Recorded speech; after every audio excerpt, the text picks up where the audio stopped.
книге «Происхождение удмуртского народа» ученого Михаила Гавриловича Атаманова РГП, доктора филологических наук, профессор Удмуртского университета, сотрудник Института удмуртской филологии.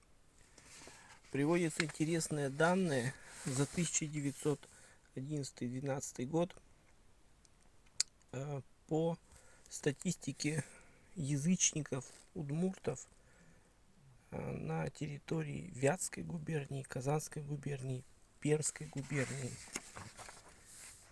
Уфимской губернии, Самарской губернии, Оренбургской губернии, Томской губернии и Енисейской губернии. Значит, в частности, в Сарапульском уезде мы видим, что количество язычников составляло 133 человека. Для сравнения, православных было 108 тысяч человек. А мусульман удмуртов в Сарапульском районе не было. Оно было в Глазовском районе.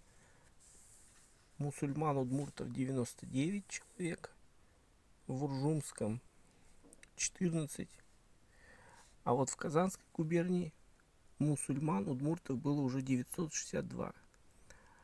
Но язычников также было больше. В Мамадышском районе 2211, в Казанском уезде 36. Очень много было удмуртов, язычников в Пермской губернии. В частности, в Осинском уезде 6615 человек. Мусульман тоже было там много, 943, 567, 6, итого 1516. Православных было существенно меньше.